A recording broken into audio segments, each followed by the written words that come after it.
Así es, mi querido Cristian.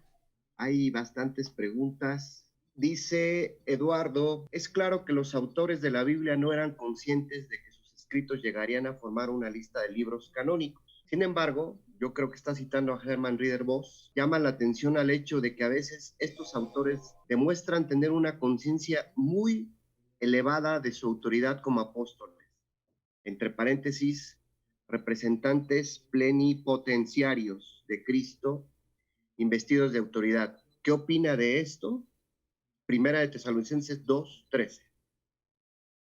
Bueno, depende de los autores de qué época estemos hablando, ¿no? Por ejemplo, en este caso parece del Nuevo Testamento. Por supuesto que cuando el Nuevo Testamento comienza a escribirse, ya tenemos el corpus de lo que llamamos antiguo y ya se le confiere un carácter sagrado. De tal manera que los apóstoles, yo no diría que se consideran plenipotenciarios, porque si somos cuidadosos, todo lo que ellos dicen es sustentado en las escrituras. Siempre, desde Mateo hasta el Apocalipsis, de manera explícita, como decir, está escrito, o de manera implícita, aludiendo a personajes, a libros, a narraciones del Antiguo Testamento, toda la autoridad apostólica está sustentada en las Sagradas Escrituras del texto hebreo. De tal manera que la primera carta de Pedro dice que los profetas anhelaban entender lo que el Espíritu Santo decía de Cristo para la época futura. Y también la segunda de Pedro dice que los santos hombres hablaron siendo inspirados, de tal manera que no podemos tergiversar lo que los profetas han dicho. Y como cité en Lucas 24, Jesús mismo va a demostrar a sus discípulos después de la resurrección que el Hijo del Hombre tenía que morir y resucitar a través de la ley, los profetas y los salmos. Entonces, la autoridad apostólica nunca está en el hecho de decir yo soy apóstol, porque aun cuando Pablo y Bernabé llegan a Jerusalén y dan su testimonio, y Pedro da su testimonio, no se puede llegar a una conclusión hasta que Jacobo cita la Escritura. Hechos 15, Concilio de Jerusalén. La autoridad está en la Escritura. La autoridad no está en los milagros, la autoridad no está en los dones, la autoridad no está en el llamado o el nombramiento de apóstol. Pablo dice, ni aun si un ángel o nosotros mismos, no, ahí no está la autoridad.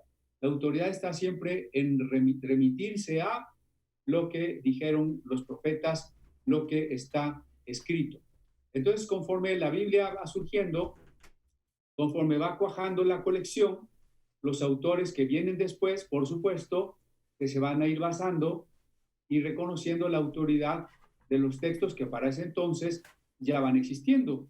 Sin embargo, hemos de reconocer que hay autores que fueron los primeros en escribir y no tenían nada antes, o que por las circunstancias en la que escribieron, pues hubo muchos textos que no conocieron.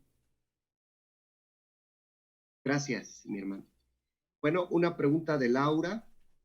¿Cuál es la versión de la Biblia que usted prefiere o recomienda? Gracias, Cristian.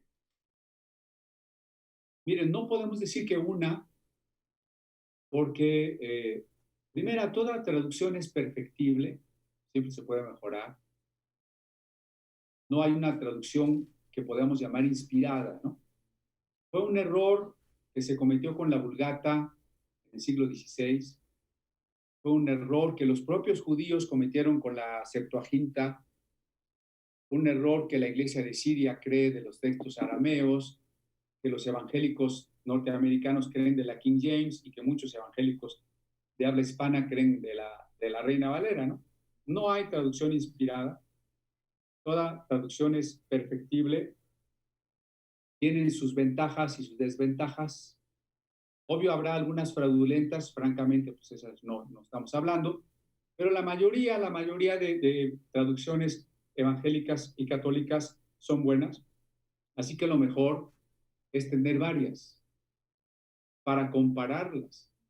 Por ejemplo, por supuesto, la Reina Valera, por su gran belleza, su gran tradición para la iglesia perseguida, pero también alguna traducción en lenguaje sencillo, que a veces a los que estamos familiarizados con la Biblia necesitamos ver con más claridad. Me gusta la Biblia que se llama Palabra de Dios para Todos. Me parece una buena traducción, aunque el lenguaje muy sencillo.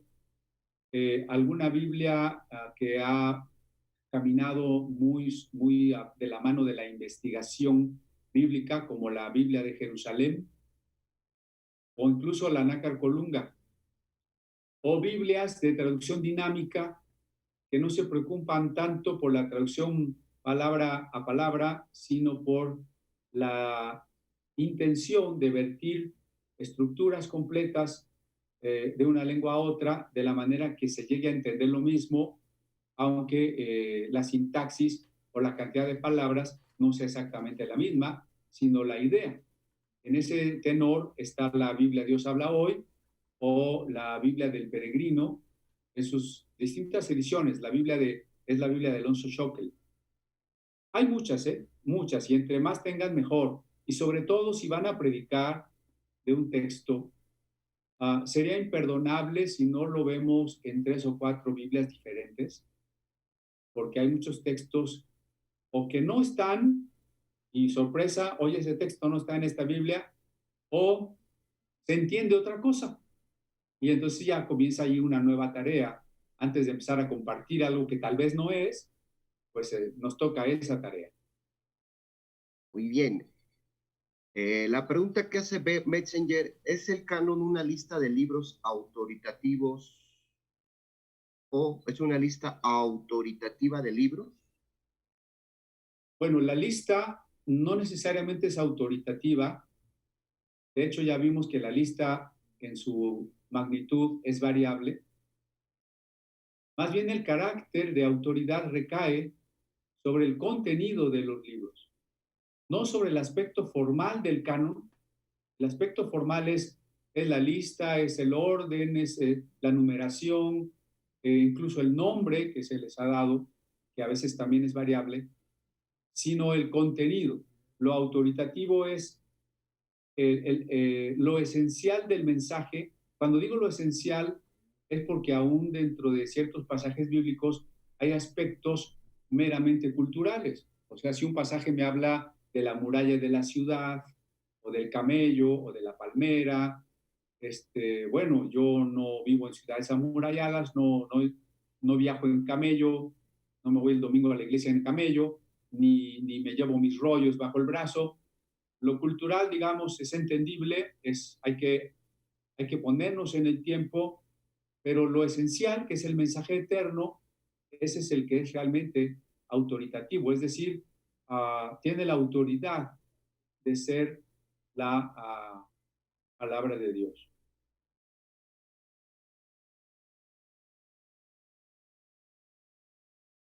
Voy a brincarme y luego regreso.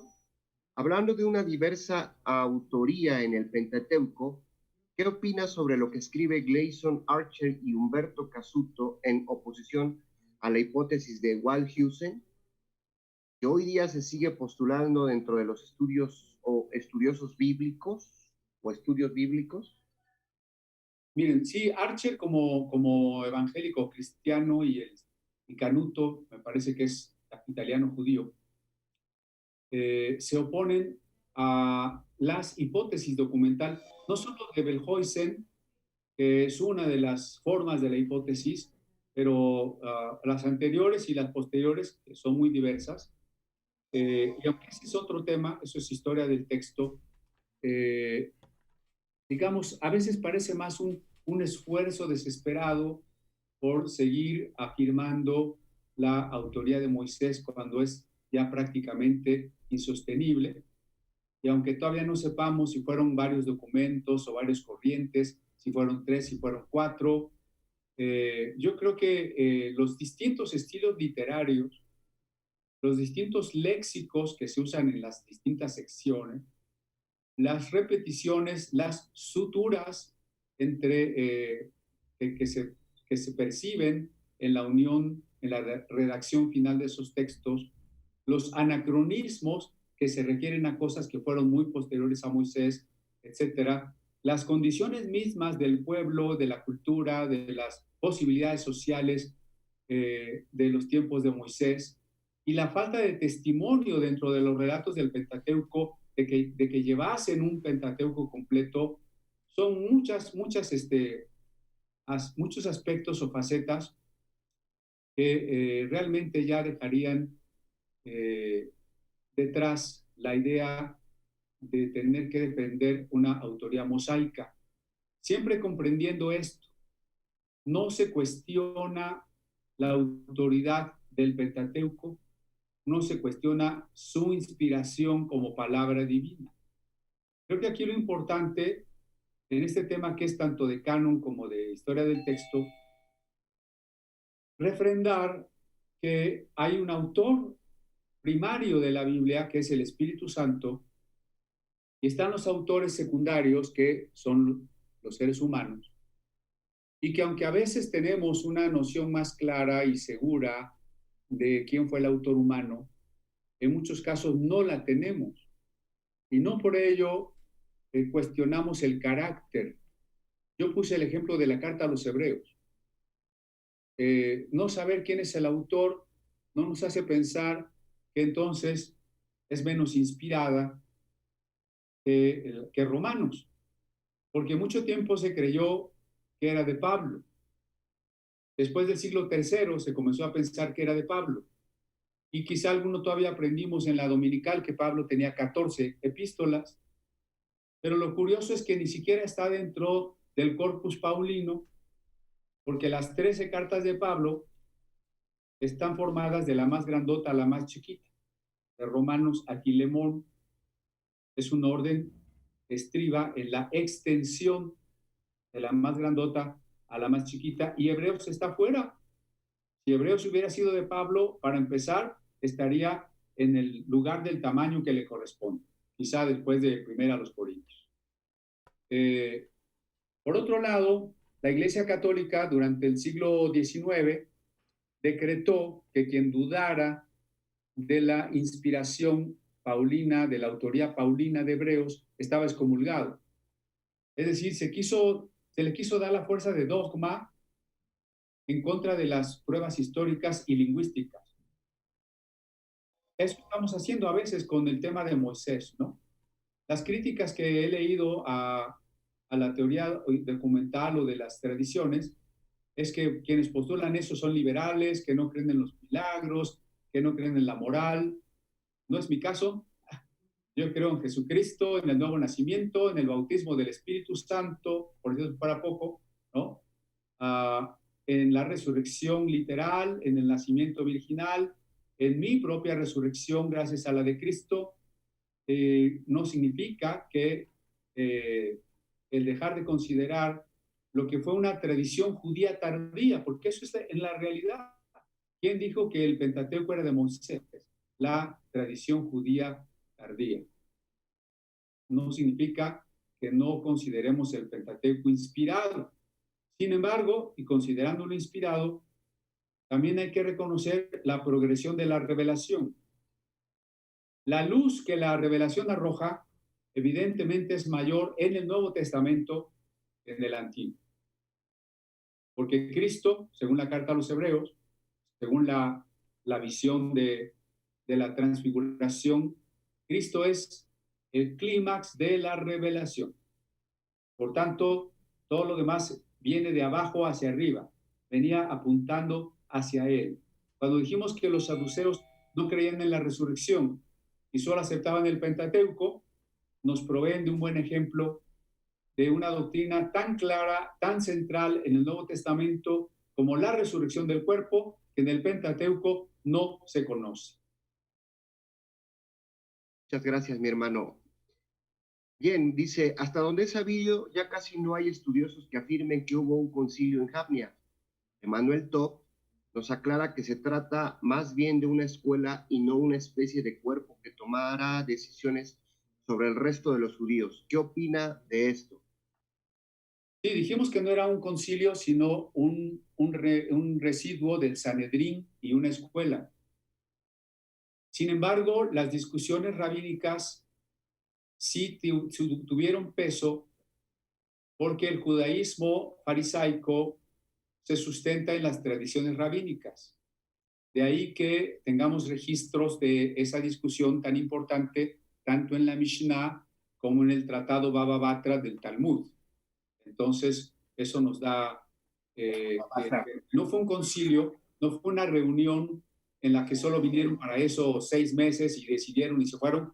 No, era una escuela permanente, era un Sanedrín que pretendía seguir dando vida al pueblo judío, pero sí tenía autoridad, no como concilio, en lo que nosotros entendemos como concilio o sínodo, sino por la tradición o la autoridad que se le reconoce a la tradición rabínica que está plasmada en esas obras que ya les comenté. Bien. Otra pregunta, mi hermano, que voy a ir aquí brincando. Cuando a los libros canónicos se le, ¿cuándo a los libros canónicos se les llamó Biblia y por qué? Bueno, digamos que lo que mencionamos, una Biblia entre dos tapas, empieza a aparecer como una aportación cristiana alrededor del siglo IV. Todos los rollos, digo todos los libros, sea en el ámbito judío o romano, eran preferentemente rollos, incluso en Grecia. La grandiosa biblioteca de Alejandría llegó a albergar 800,000 volúmenes, volumen de latín quiere decir rollo, 800,000 rollos, pero los romanos tenían un sistema de tablillas para las actividades escolares. Los cristianos comenzaron a escribir sus textos sagrados en este formato tablilla, aunque lo hayan hecho en papiro o en piel, pergamino. Lo interesante de este formato es que en vez de poner encoladas un folio después de otro, una larga tira que luego se enrollaría, lo que ellos hicieron fue poner una hoja sobre otra y de esta manera se podía escribir en ambas caras. En el caso de los rollos, la mayoría solo está escrito por un lado, el lado suave de la piel, el que llamaríamos el lado interior. Es extrañísimo encontrar un rollo escrito por ambas caras. Solo en la visión del Apocalipsis dice un libro escrito por dentro y por fuera, Apocalipsis 4, ¿no? Eso quiere decir un opistógrafo, o sea, excepcional, un libro escrito por dos caras. Los cristianos lograron escribir por ambas caras y al poner estos libros uno sobre otro y coserlos por un extremo, dieron origen al códice, que es el antecedente de nuestro libro actual. Y con ello, por primera vez, pusieron juntos todos los libros que ellos consideraban sagrados. Por supuesto que ya allí hay que ir tomando una decisión más clara de cuál ponemos y cuál no ponemos. Ya estamos un paso más adelante en la historia del canon. Así que los códices más antiguos que conservamos con este formato es el sinaítico, el alejandrino, el vaticano, el Ephraim de Scriptus y el Códice Beza, tal vez el cantabrigense, que por cierto no siempre tienen los libros en el mismo orden y hay unos que tienen más o tienen menos, o tienen la carta del pastor de Hermas, la epístola de Bernabé o la Didaché para el Nuevo Testamento, ¿no? O la carta de Clemente de Roma a los Corintios. Entonces, otra vez refleja que el canon estaba en formación. Entonces, la Biblia va quedando entre dos tapas gracias a los cristianos alrededor del siglo IV. El judaísmo medieval va a tomar el mismo formato, va a copiarlo de los cristianos, aunque la Torá oficial de las sinagogas sigue estando en rollo. El resto de la literatura judía es al estilo códice. Incluso el texto masorético más antiguo que tenemos es el códice Ben Asher o códice Leningrado, formato códice precisamente, y no formato rollo, de donde vienen todas nuestras Biblias. Y diríamos que es probable que quien le dio el nombre sea San Jerónimo, precisamente porque la palabra Biblia deriva del griego biblos, una ciudad donde se trabajaba el material de papiro para crear los libros, y de ahí la palabra biblos llegó a significar libro, y su plural griego, Biblia, al pasar al castellano se volvió femenino, la Biblia. Entonces la Divina Biblioteca, Sagrada Biblioteca, Santa Biblia, significa la biblioteca divina, y cuando menos de San Jerónimo en adelante se le empieza a conocer así. Bien, bien, mi querido hermano. Dice aquí otra pregunta. ¿Cómo pudieron los obispos de Hipona y Cartago determinar el canon correcto de las escrituras sagradas a pesar del hecho de que ellos creían doctrinas católicas romanas como la sucesión apostólica, el sacrificio de la misa, la presencia real de Cristo en la Eucaristía y la regeneración bautismal, etcétera? Bueno, miren, primero que se entienda que ya explicamos que un concilio no determina el canon. Eso ya lo dijimos a lo largo de la plática. Ahora, en Hipona no se determinó el canon. Hubo un concilio en Cartago que entre otros temas discutió si se iban a aceptar los libros que aceptaban los judíos de Palestina o los judíos de Alejandría. Y ahí hubo una diferencia. Agustín, que sí es Agustín de Hipona, en el cuarto concilio de Cartago, propuso que se aceptara el canon largo, mientras que San Jerónimo, de la misma época, propugnaba porque se aceptara el canon corto. Pues ahí todavía no hubo una definición tajante. La solución se va a dar hasta la Reforma y la Contrarreforma, de hecho. Es en el siglo XVI, cuando Lutero, Biblia de 1534, Concilio de Trento, segunda sesión de 1546, va a determinar esta controversia entre canónicos y deuterocanónicos. Entonces, no hemos afirmado que sea un canon. Ahora, en el siglo IV no existe todavía, como se entiende hoy, la Iglesia Católica Romana. La Iglesia Católica Romana no va a tener una autoridad, o no va a pretender incluso una autoridad hegemónica, hasta alrededor del año 500 con el Papa Gregorio el Grande. Entonces nosotros estamos hablando de los años 300. No podemos decir que la Iglesia ya dependía de Roma. No, la Iglesia del norte de África es bastante independiente, y en muchos casos, como en la conservación de manuscritos bíblicos, es mucho más importante que la Iglesia de Roma. Por otro lado, ciertamente ya se cree que el bautismo regenera, pues es una idea de Tertuliano que retoma especialmente a Agustín. Pero no hay una doctrina de la misa, de la transubstanciación. Esa va a venir hasta el siglo XII y XIII. No podemos acusar a los cristianos del siglo IV de una doctrina que todavía no se inventaba.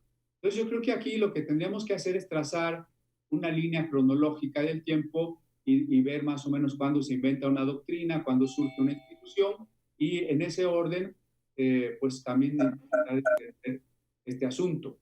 Pero ya quedó claro que no hemos pretendido que haya sido un concilio el que estableció el canon. Dijimos exactamente lo contrario. Bien, buenas noches, pastor. Escuché decir esto. Nunca un erudito judío leería la Septuaginta porque nunca lo consideraron como un canon, ya que para los eruditos judíos la consideraban como un nuevo becerro de oro. ¿Esto es verdad bajo lo que se dice en la Septuaginta en su historia de esta versión? ¿O los judíos así lo consideran hasta el día de hoy, el que la Septuaginta no es aceptada? Miren, yo creo que hay que tener cuidado con frases las que se generalizan. Así que, como no podemos decir, como dijo Calderón, todos los mexicanos somos guadalupanos, no podemos generalizar. Entonces, decir los judíos es un término ambiguo. ¿Qué judíos? ¿De qué rama del judaísmo y de qué época? Hay que puntualizar. La Septuaginta es un trabajo judío, es un trabajo hecho la mayor parte en Alejandría, pero también en Palestina. Toda ella es un trabajo judío, tan importante, tan necesario, que cuando algunos judíos lo rechazaron, hicieron sus propias traducciones al griego, la de Aquila, la de Teodosio y la de Sima. Entonces, no solo hicieron la Septuaginta, sino otras traducciones griegas. ¿Por qué? Porque el hebreo no era una lengua que el pueblo conociera desde los tiempos de Cristo, desde antes de los tiempos de Cristo. La lengua que todos podían entender, todos los judíos de todos los países en los que vivían, la lengua que podían entender era el griego. Entonces la Septuaginta nace para satisfacer una gran necesidad del judaísmo disperso, una traducción del hebreo al griego. Entonces es un trabajo judío para judíos, hecho por judíos para satisfacer la necesidad de los judíos. Esa es la primera cuestión. La segunda es que esa traducción comienza a ser tan valorada, tan estimada, que incluso comienzan a surgir leyendas acerca de ella. ¿Qué nos dice Filón de Alejandría? Y en el mismo tenor, ¿qué nos dice Flavio Josefo? Ambos judíos. Ellos dicen que la Biblia Septuaginta está inspirada por Dios. Para ellos es tan inspirada como el texto hebreo. Incluso para muchos es el nuevo Sinaí, porque el Egipto antiguo, el faraón los esclavizó, mientras que Ptolomeo Filadelfo, en este tiempo de la Septuaginta, les dio la libertad. Dios habló en hebreo, ahora Dios ha hablado en griego, una lengua que no está restringida al pueblo judío, bueno, a los especialistas judíos de ese tiempo, sino es una lengua universal. La Septuaginta está en un papel infinitamente grande para los tiempos apostólicos. Ahora, no se olvide que Pedro, Pablo, Mateo, Juan, todos los discípulos y todos los escritores del Nuevo Testamento son judíos. Si usted me dice que los judíos no querían la Septuaginta, ¿en dónde me deja a todos los judíos discípulos de Jesús? ¿No? Más del 80% de las citas del Nuevo Testamento, refiriéndose al Antiguo, son de la Septuaginta. Todo el vocabulario, toda la teología y toda la lengua quiní del Nuevo Testamento es exactamente tomada de la Septuaginta. Entonces, quiere decir que hay que puntualizar cuáles judíos. Después del Sanedrín de Jamnia, se llega al rechazo de la Septuaginta, porque este grupo de rabinos es anticristiano. Así como maldicen los libros del Nuevo Testamento, rechazan a Jesús, rechazarán también la Biblia que usa la iglesia cristiana. Pero esa Biblia, para el año 100, ya tiene 300 años en uso. La van a rechazar equiparándola al becerro de oro, precisamente, y haciendo un día de ayuno por el becerro de oro y por la Septuaginta. Son dos cosas diferentes. Pero ¿cuál es el móvil fundamental? Que la Septuaginta favorecía a los cristianos, y no porque los cristianos, y esto es lo importante, no porque los cristianos la hubieran hecho.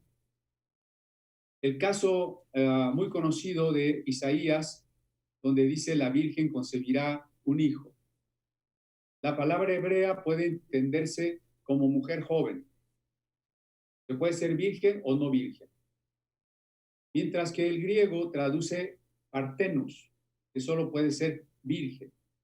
Así que imagine usted a un judío cristiano, los primeros 30 años de la vida de la iglesia, todos los cristianos fueron judíos, y un judío no creyente en Jesús. Los dos son judíos.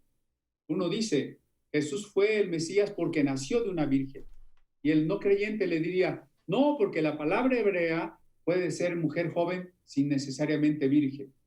Y entonces el cristiano le contestaría, nuestros sabios, hace 300 años, en nuestra traducción inspirada, tradujeron virgen, por tanto, es virgen.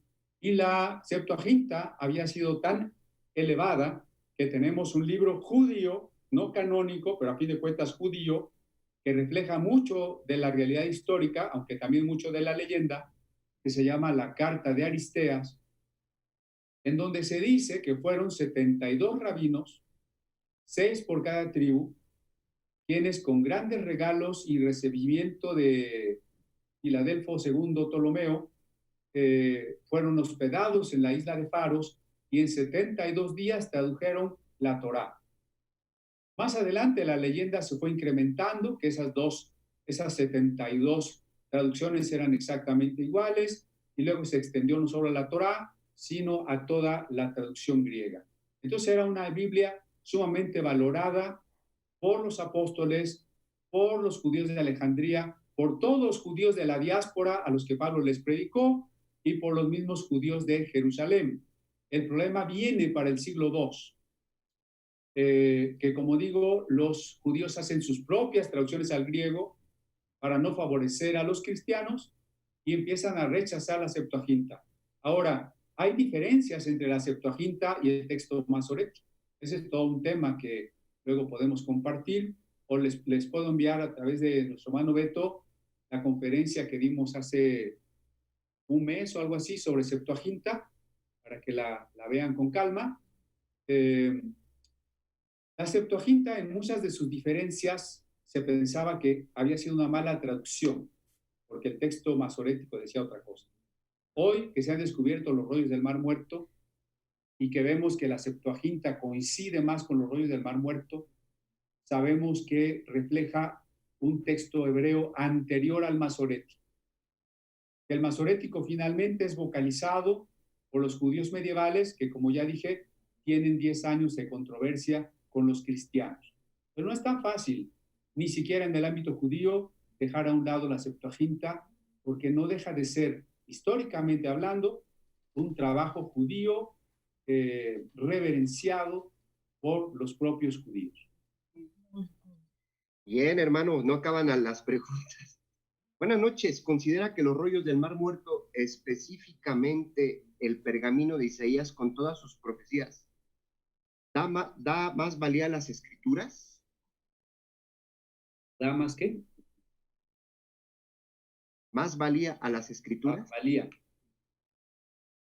Bueno, miren, en lo que se va a llamar la cueva 1, porque de las 300 cuevas, hay 11 en las que se encontraron textos y se numeraron.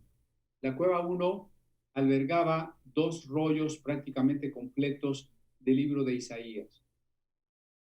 Por un lado, sí corroboran una transmisión fiel del texto, porque si usted tiene una traducción o tiene el Isaías de Qumran y el Isaías de su Biblia actual, se los va a comparar y pues va a ver que es prácticamente el mismo texto. Entonces, por un lado, confirma la transmisión fiel de lo esencial del texto. Sin embargo, los 2 rollos tienen sus pequeñas diferencias y más diferencias con el texto masorético.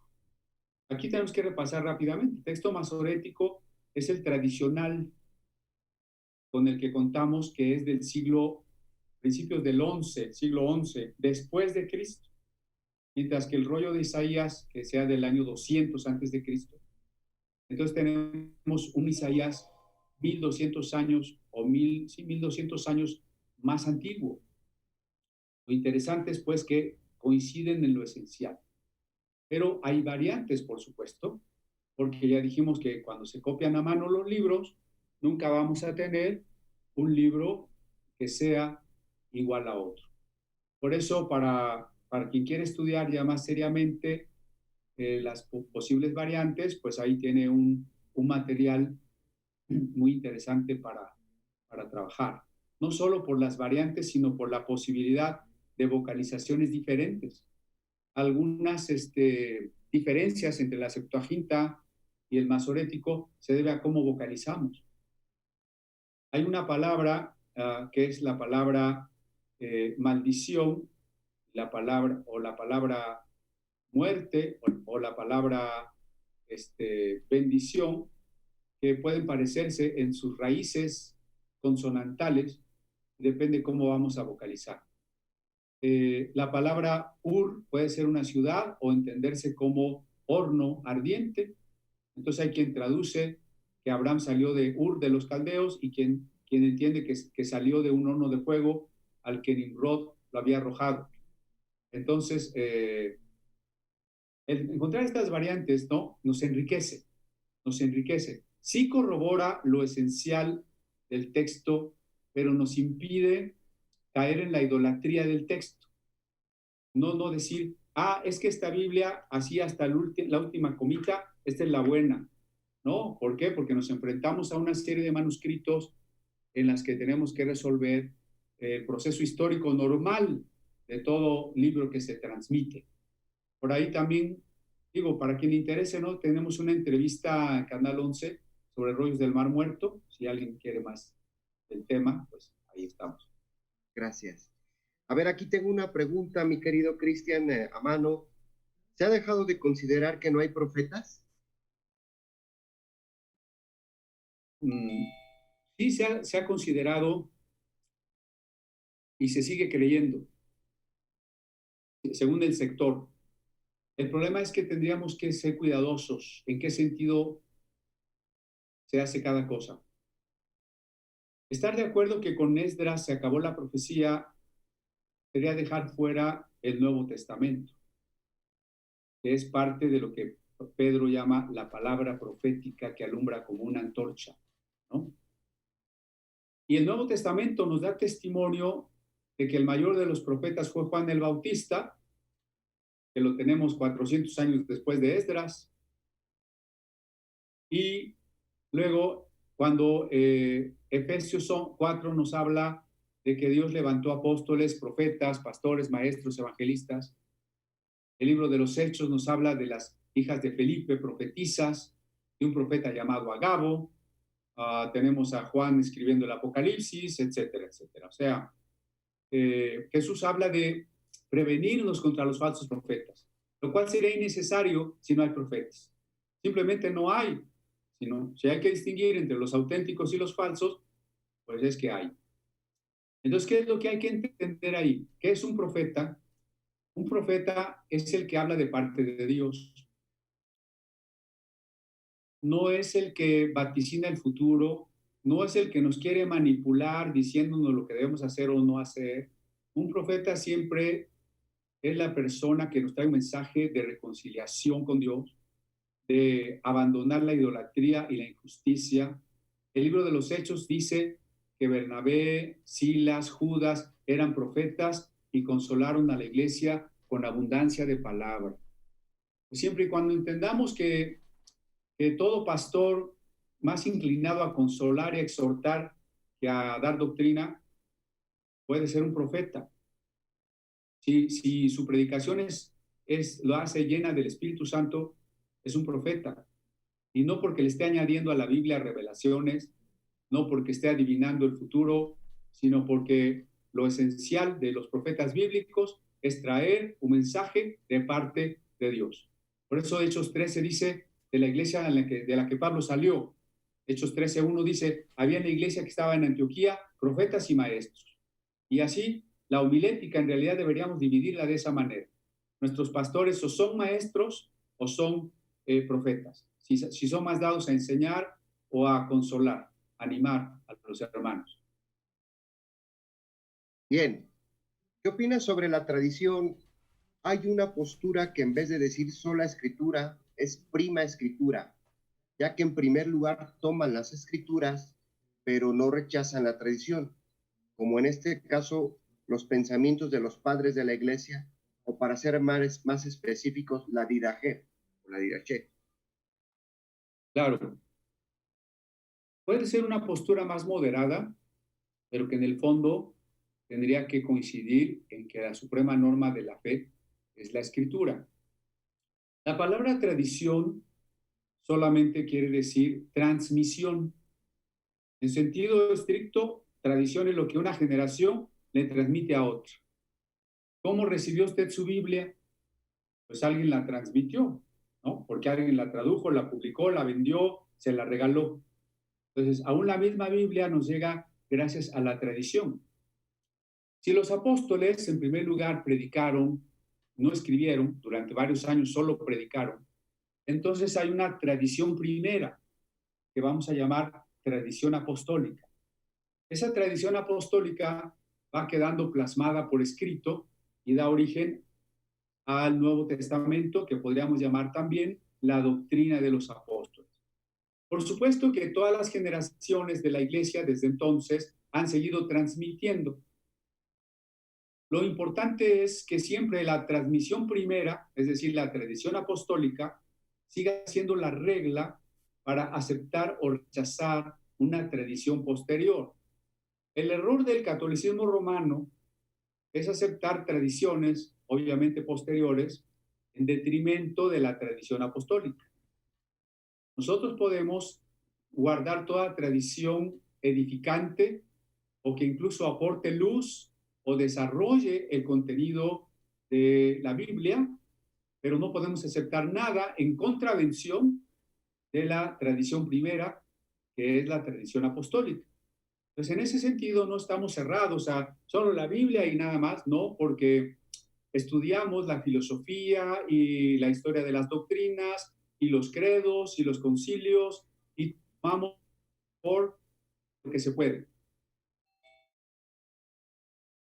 Regla para saber qué y qué no es. Porque estamos en una época donde mucho engaño en el juez, un valor que han dado, sí, sí, tengo un poco con el internet, no sé si Bajó un poco su internet, doctor. A ver, vamos a esperar bueno, sí es lo que estoy viendo.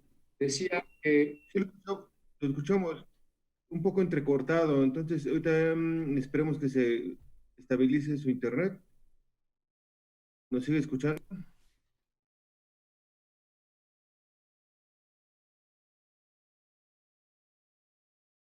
Hermano Cristian. Un segundito, mis hermanos. Está un poco inestable el internet. Vamos a esperar que se recupere. Ok.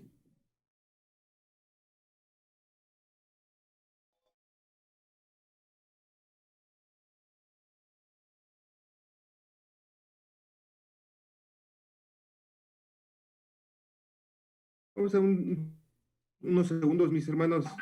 Estamos contactándonos con el hermano Cristian. Al parecer estuvo muy inestable su internet, se desconectó, pero vamos a intentar conectarlo de inmediato.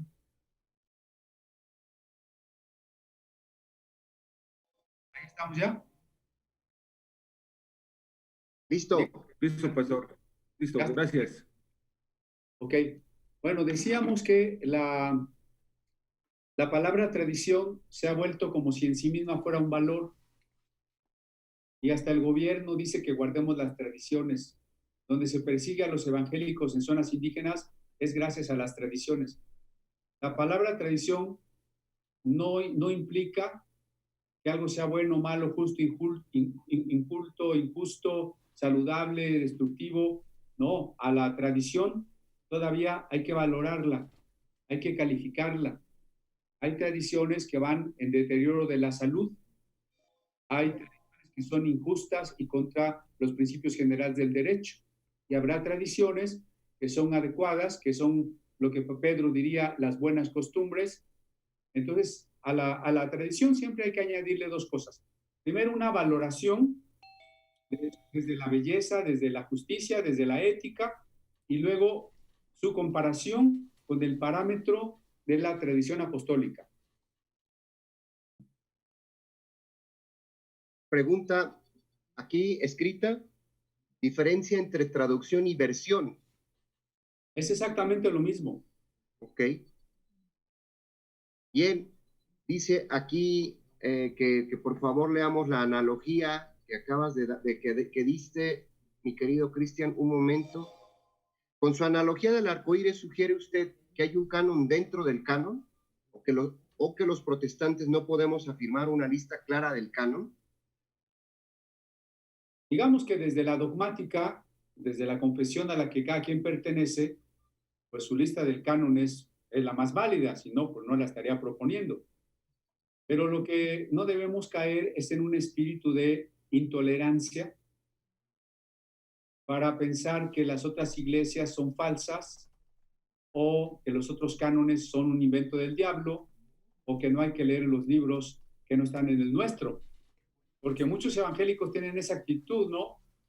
Piensan que apócrifo es demoníaco y que Macabeos es algo así como macabro. Y entonces si usted les dijera que se han leído los apócrifos, van a decir que no, que jamás, que eso no lo pueden leer. Olvidando que finalmente son libros judíos, no son católicos, son anteriores al cristianismo, son libros judíos, sea de historia, sea de sabiduría, y que como Lutero y Casiodoro lo exponen en sus respectivas introducciones, son a veces libros bellísimos, muy edificantes, llamados eclesiásticos también. Lo único que estamos diciendo es que con todo el provecho que les podemos sacar, no los usamos para establecer las doctrinas fundamentales. Y por eso es que podemos estar abiertos a lo que otras iglesias consideran un canon. No es que haya un canon dentro del canon, dijimos que el canon es de límites difusos. Eso es diferente. Incluso a veces en asuntos más pequeños. Dentro del propio canon protestante, ¿usted aceptaría Marcos 16 completo o hasta el verso 8 nada más? Eso ya es una discusión no solo textual, sino canónica. Bien. ¿Qué opinas sobre las evidentes divergencias que existen entre la Peshitta y el texto griego? Bueno, divergencias, ya dijimos que va a haber hasta en los manuscritos de la misma lengua, ¿no? Entre manuscritos griegos hay variantes y entre manuscritos hebreos, uno con otro hebreo, hay variantes. Por supuesto que en las traducciones, pues también, si en este caso tal vez se refieran a la Peshitta del Nuevo Testamento, que intenta explicar el mensaje a partir de las raíces siríacas, del arameo siríaco, más emparentadas con el hebreo, que puede tener a veces cierta luz, precisamente por el parentesco con la lengua aramea palestinense que debe haber hablado Jesús. Sin embargo, la Peshitta no deja de ser una traducción a partir de los textos griegos y, por supuesto, posterior a los textos griegos más antiguos. Entonces, en un momento de controversia, la mayor autoridad la llevará siempre para el Nuevo Testamento el texto griego. Muy bien. Diferencia entre deuterocanónico y apócrifo. Bueno, el concepto apócrifo es más abarcante. Diríamos que apócrifo es todo libro que no se usaba en la lectura pública. No se llamaban apócrifos como tal, simplemente la diferencia que se hacía en las comunidades primitivas, en que no existía la imprenta, que la gente no tenía Biblia en su casa. El pastor no decía, lea la Biblia en su casa, no tenía y mucha gente no sabía leer. En realidad, la actividad más importante de la sinagoga o de la iglesia cristiana era ir a escuchar la lectura de las escrituras. Por eso frases de Pablo como la fe viene por el oír, por la manera en que empieza el Apocalipsis. Bienaventurado el que lee y los que oyen las palabras de esta profecía. Entonces la gente iba a la reunión a oír el texto sagrado. Entonces hay dos tipos de texto, el de lectura pública, sagrado, sin discusión, y el de lectura privada, bueno, edificante, pero que no ha alcanzado el carácter de sagrado. Lo mismo pasaría con cualquiera de nuestros libros, ¿no? Si alguien nos recomienda un libro cristiano bueno de cualquier autor, lo vamos a aprovechar, lo vamos a valorar, pero no lo vamos a considerar igual que la Biblia.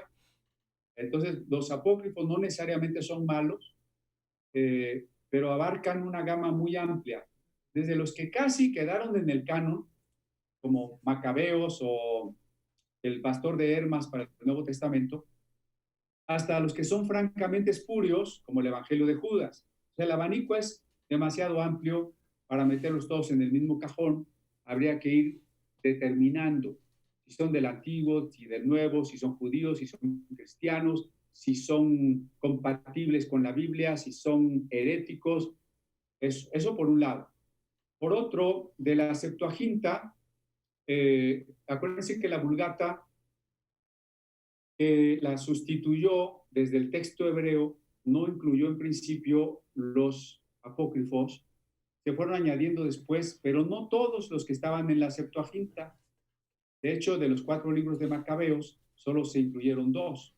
Por ejemplo, no se incluyó la oración de Manasés, ni el 4 libro de Esdras. Entonces, la Vulgata tiene menos que la Septuaginta, pero más que el canon hebreo. Entonces, cuando este problema volvió a surgir en la Contrarreforma, y Lutero, aunque los incluyó en su Biblia, los elogió en su prólogo, sin embargo, dejó claro lo que San Jerónimo ya había dejado claro: no son libros aceptados por los judíos palestinenses. Entonces, el Concilio de Trento, en afán de contradecir y combatir a Lutero en todo, también tomó este punto y dijo: la Biblia no es la suprema norma, la Iglesia es la depositaria de la Biblia y la única autorizada para interpretar la Biblia, y nosotros sí aceptamos estos otros libros que hemos conservado vía la Vulgata, y que hoy vamos a decidir son deuterocanónicos, es decir, de un segundo canon, porque la Iglesia cometió este error que ya mencionamos desde el principio: suponer que un concilio determina la Biblia. Ya dijimos que eso no. Entonces ellos volvieron a cometer el mismo error. El Concilio de Trento pretendió tener la autoridad para definir un segundo canon, y por eso incluyó estos 7 libros que Lutero había aclarado que no tenían el mismo nivel autoritativo, y por eso se llaman del segundo canon, deuterocanónicos. Entonces, si los apócrifos son más de 100, los deuterocanónicos son 7 nada más. Ok. Bueno, quisiera hacer una última pregunta a alguien que quiera abrir su micrófono y hacerle la última pregunta a nuestro querido expositor. Este es el tiempo, sino para que le permitamos a nuestro hermano Cristian poder hablarnos un poquito también del museo, de lo que ellos hacen. ¿Sí? ¿Hay alguna pregunta? Sí, Rafael Estrada, bienvenido, adelante. Sí, buenas noches. Yo quería preguntar qué opinión tiene nuestro hermano Cristian con respecto a las versiones actuales que han salido, la nueva versión internacional, la del lenguaje actual, etcétera, ¿verdad? Si solamente modifica un poco el lenguaje y el contenido no ha sido un poco adulterado, ¿o cuál es su opinión? Miren, hace rato comentábamos que toda traducción es perfectible. Entonces, lo mismo pasa con estas traducciones nuevas. Habrá mucho que se puede mejorar. El propio Casiodoro de Reina, en su Biblia del Oso, pone al principio que ojalá que su trabajo algún día se revise y se mejore. Él mismo lo pidió. Eso por un lado. Por otro lado, ya dijimos que tener varias Biblias y compararlas es no solo una herramienta enriquecedora, sino hasta un deber, una responsabilidad de los que predicamos, de los que queremos interpretar un texto. Ahora, hay que reconocer que hay muchos problemas. A lo mejor valdría la pena otro día hacer una conferencia de comparación de versiones, porque podemos comparar 20 versículos y en cada caso vamos a ver si el problema es la vocalización del hebreo, si el problema es los manuscritos y las variantes, si el problema es la forma en que se conjugan los verbos, que es válido traducir de las dos maneras. O sea, hay muchas razones por las que una Biblia puede cambiar en ciertas cosas, quizá a las que nosotros estábamos acostumbrados, ¿no? Entonces, por un lado, solo grosso modo, depende de la base textual. Base textual le llamamos a los manuscritos o la edición que se basa en qué manuscritos de la que estamos partiendo. La mayoría de nuestras Biblias de la época de la Reforma partieron de manuscritos de la Edad Media. Recordemos que la Edad Media va entre el siglo V y el siglo XV de la era cristiana. En cambio, la mayoría de traducciones más contemporáneas ha recurrido a manuscritos más antiguos, anteriores al siglo V. Entonces ahí vamos a tener diferencias, ¿no? ¿Por qué? Porque los manuscritos se van alterando, aunque no se altere la esencia, sí hay las variantes de las que ya platicábamos, a veces una nota que se interpola, ese es otro ejemplo que podríamos ver en comparación de traducciones, en qué pasajes no está un versículo en Biblias más antiguas y por qué o más o menos cuándo se pudo haber interpolado, ¿no? Entonces, ahí hay una diferencia básica por la que puede una Biblia no tener, por ejemplo, todos los versículos que tiene otra. Porque a veces esto espanta a algunos hermanos, dicen, no es que esta Biblia es mala porque mira, ya le quitaron tal versículo. No necesariamente le quitaron el versículo. Si se basaron en otros manuscritos donde ese versículo no estaba, no hay razón para ponerlo, ¿no? Porque tan grave sería poner algo que no estaba como quitar algo que sí estaba. Entonces, el traductor siempre está debatiéndose entre este dilema. O es un añadido o es una supresión y tiene que llegar a una decisión comparando textos, ¿no? Ahora, ninguno de estos textos que pueda faltar altera ninguna doctrina fundamental. Esto es lo importante. Por ejemplo, en el Padre Nuestro, dice la versión de Mateo, porque tú ves el reino, el poder y la gloria por los siglos, ¿no? Algunos manuscritos no tienen eso. Entonces, algunas Biblias ya no lo ponen en el Padre Nuestro de Mateo. Yo me encontré un joven muy fanático en ese sentido, que decía, no, es que esta Biblia es hereje porque ya le está quitando a Dios el reino, el poder y la gloria. No le está quitando a Dios el reino, el poder y la gloria. Le estaría quitando eso si hubiera suprimido los 8,000 versículos de la Biblia que digan que Dios es poderoso o es glorioso. Y lo hubiera suprimido si hubiera aumentado un versículo que dijera, Dios no es glorioso ni poderoso. Bueno, ahí sí te creo.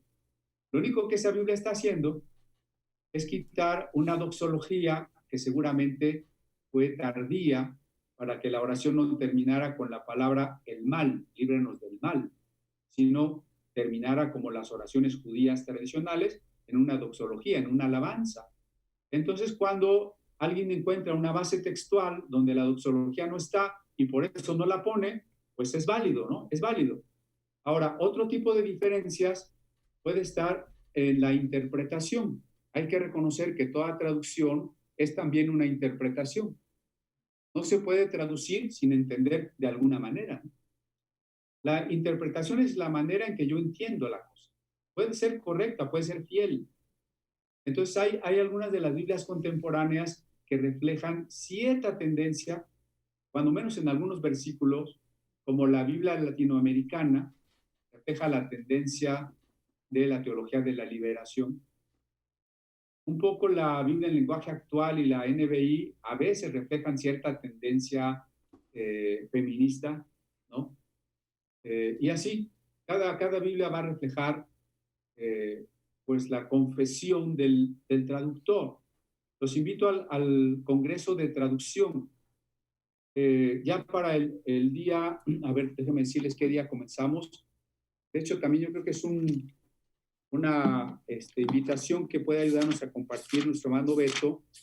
A fines de este mes, el museo está cumpliendo 20 años y el día 29 iniciamos nuestro congreso de investigación y el tema, son puros temas sobre la traducción. Algunos doctores van a dar conferencias magistrales y otros compañeros van a presentar sus ponencias, todo en relación a la traducción. Entonces, yo entre las cosas que voy a proponer, que a veces parece que el ámbito académico no tendría que mencionar ese tipo de cosas, yo sí voy a mencionar que el traductor debería ser una persona llena del Espíritu Santo, porque si esta es una obra donde el autor es el Espíritu Santo, pues no puedo garantizar una traducción más o menos fiel que comprenda lo que quiero vertir a la otra lengua si no estoy guiado por el mismo autor del texto, ¿no? Entonces, pues cuando alguna Biblia se ha hecho en un terreno más confesional o más académico que espiritual, no estoy negando lo académico, es imprescindible también, pero puede llegar a reflejar. Ahora, por supuesto que eso es en algunos versículos, ¿no? Tampoco es que va a venir a cambiar las doctrinas esenciales. Creo que parte del poder de la palabra de Dios en la Biblia es que a pesar de, ha permanecido. ¿A pesar de qué? De que muchos manuscritos se perdieron, se quemaron, se destruyeron. A pesar de que el proceso de copiado conlleva variantes y errores. A pesar de que al pasar de una lengua a otra siempre va a haber defectos. A pesar de que tengamos muchas versiones. A pesar de que no seamos capaces de interpretarla como quisiéramos, como deberíamos. A pesar de muchos pesares, la palabra de Dios siempre irrumpe. Entonces, a pesar de las diferencias de extensión en el canon, a pesar de las distintas traducciones y sus diferencias, a pesar de las variantes en los manuscritos, a pesar de que mucha gente ha querido destruir la Biblia a lo largo de la historia, la palabra de Dios sigue irrumpiendo y trayendo la gracia para que conozcamos a Cristo a través de la Biblia. Mi querido hermano Cristian, ¿algún texto que nos puedas recomendar, algún autor para leer acerca de la formación del canon bíblico? Bueno, así me agarraste en curva. Bueno, a ver, se llama el canon bíblico. Si no mal recuerdo, Gonzalo Báez Camargo. No, este es uno de Brooke Foster. Es mucho más amplio. Westcott, el mismo autor el curador del Nuevo Testamento griego, Historia del canon bíblico de Westcott. ¿Westcott and Hort o nada más Westcott? La breve historia del canon de Gonzalo Báez Camargo sirve muy bien como introducción. El canon aquí nos sugieren el canon de la escritura de F.F. Bruce. Bruce es muy bueno también, claro. Ok.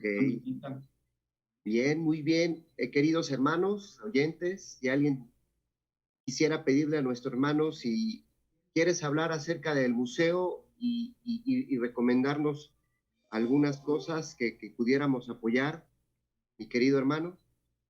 Sí, por supuesto. Miren, no los quiero cansar, solamente les reitero esta última invitación. Inscríbanse, solo tienen que mandar su correo para que se les manden los vínculos. Inscríbanse al Congreso de Investigación, que va a llevarse así a la distancia en ciertas horas, tampoco todo el día, del miércoles 29 de julio al 1 de agosto.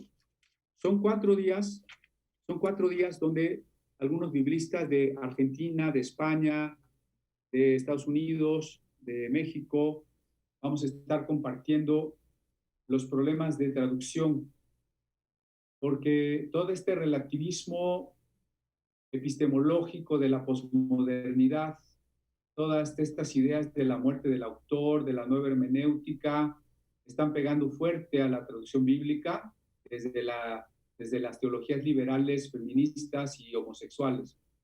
Y también desde el lado de los judaizantes y otras sectas que quieren hacer sus propias Biblias. Entonces, más que nunca, la Iglesia está desafiada a preservar el texto bíblico y a valorar cuál es una buena traducción, cuál es una mala traducción, para no dejarse arrastrar. Estamos ante una amenaza muy seria. Todas estas ideologías feministas y deconstructivistas, supuestamente liberacionistas, nos van a llevar a considerar la Biblia un libro caduco, o que debe ser prohibido, o que debe ser modificado, para que no diga nada en contra de esto y de aquello, y va a llegar un momento en que la Iglesia se puede quedar sin Biblia, y pues es muy importante el trabajo que tenemos frente a nosotros.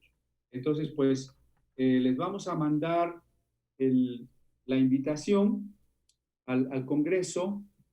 Déjenme ver si la tengo aquí a la mano para inmediatamente mandársela a nuestro hermano Beto. Sí, aquí está. Se la mando a nuestro hermano Beto y si él es tan amable o Suri, a lo mejor la pueden subir aquí al chat para que todos ya la tengan de una vez. Y ahí tenemos Sí. Ya, si quiere, ajá, exacto. Ahí está Dave. De una vez, mi querido Cristian, para que la mande. Sí, ok, ya se las mandé. Ahora, digo, no los quiero saturar, pero para quien tenga tiempo, le estoy mandando la conferencia sobre Septuaginta, sobre Vulgata Latina. Bueno, perdón, esa no sé si ya está en video. Bueno, si no, ya se las mando cuando esté en video. Tenemos otra sobre la Septuaginta que les voy a deber en cuanto la ubique, porque esa sí ya está. Entonces, bueno, claro, en el museo tenemos muchas actividades, tenemos cursos, tenemos carreras de ciencias bíblicas, de lenguas bíblicas, de teología, a las que obviamente están muy cordialmente invitados, pero yo creo que si se integran al Congreso, pues se van a estar dando todos los datos, toda la información pertinente para que ustedes puedan estar con nosotros.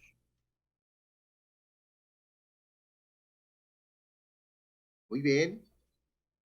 Pues creo, saludos desde Villahermosa, Tabasco. Le mandan saludos. Muchas gracias, igualmente.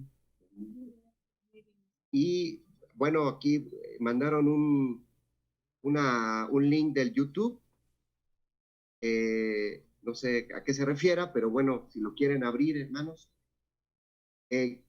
Bien, pues si no hay otra pregunta por ahí, creo. Permítanme, déjenme mandarle lo último, hermanos, que está enviando Cristian.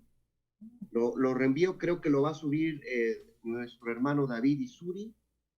A ver, permítanme. Ya lo mandé. Justamente, va a estar el doctor Kruger, por lo que veo también, ¿no? Sí. Muy bien. Dave, ¿sí lo vas a mandar?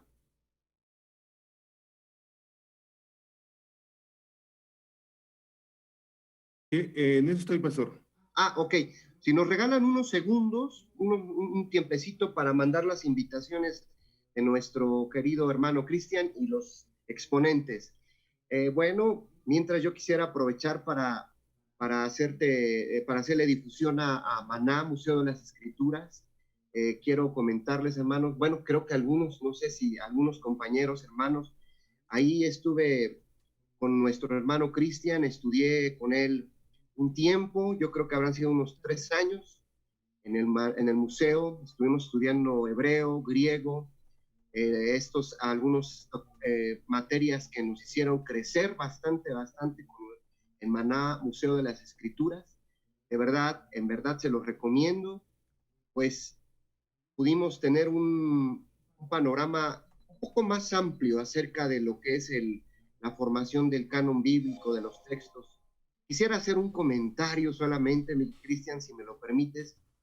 Recuerdo que una ocasión le llegó al museo una Biblia que estaba forrada en piel de cabra, si mal no recuerdo. Me parece que era un facsímil de Lutero. Si estoy en lo correcto, por favor dímelo, mi Cris, si no, corrígeme.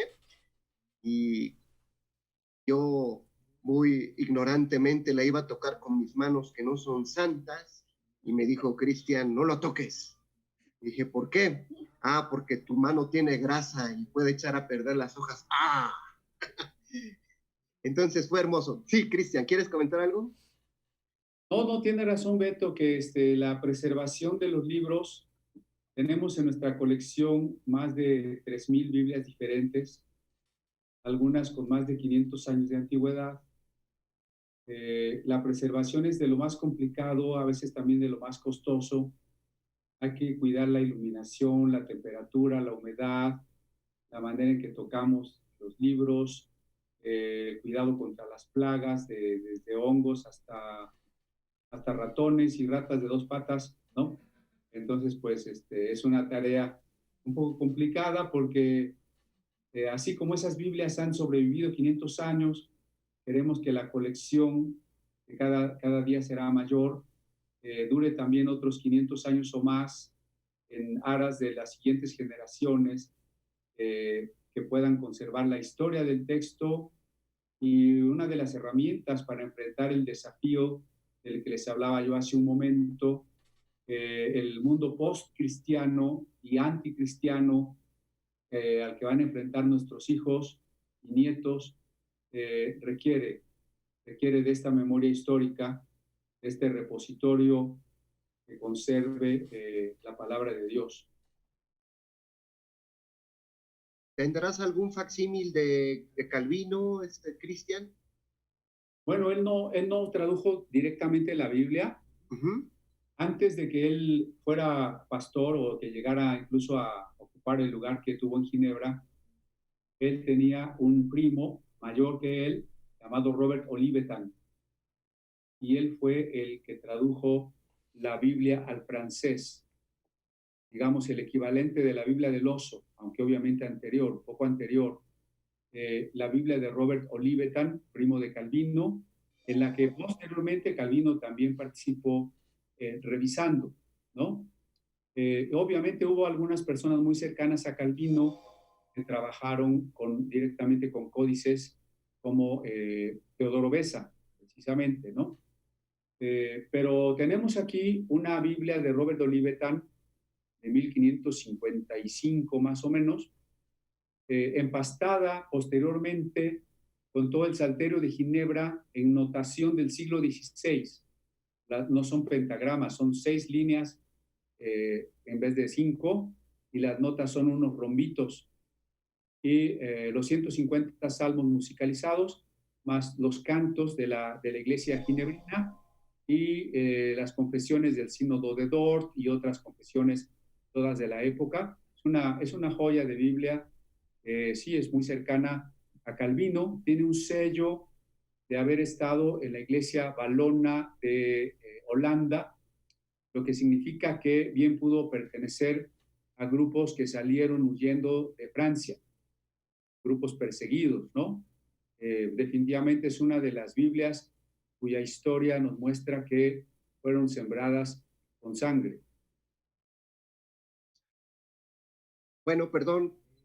Saludos, hermano Cristian, desde San Lorenzo, Tezonco, el Divino Salvador.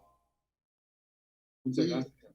Me parece que van a Ándele, exactamente, ahí para que ustedes puedan inscribirse. Ahí viene el correo y lo subieron para que lo pueda usted descargar en imágenes. Ya Bueno, está en el queridos, chat, pastor. ¿Perdón? Ya están Sí. las imágenes por si quieren descargarlas. Muchas gracias, mi querido Dave.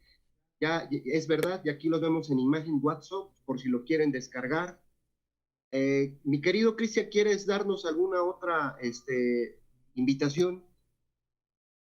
Más que invitación, expresarles que el museo es una entidad para poder servirles, de tal manera que tenemos también biblioteca cuando quieran hacer investigaciones, cuando quieran conocer más Biblias, cuando haya dudas, cuando quieran participar en cursos, en conferencias, o que podamos llevar seminarios o conferencias, pues estamos a sus órdenes.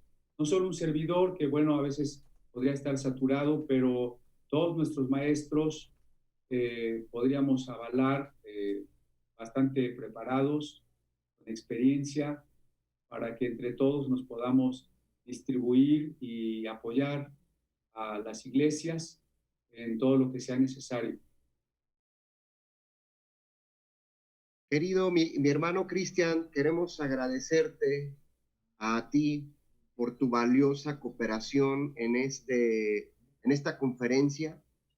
Fue muy enriquecedora, pudimos llevarnos y refrescar bastante conocimiento que por ahí lo traíamos en el diván, y agradecerte de verdad pues el tiempo que tú nos dedicaste para podernos nutrir y darnos cuenta del milagro de la escritura. De verdad, es desafiante ver todo el tiempo que nuestro Dios poderoso se llevó para formar este texto bíblico a través de los hombres.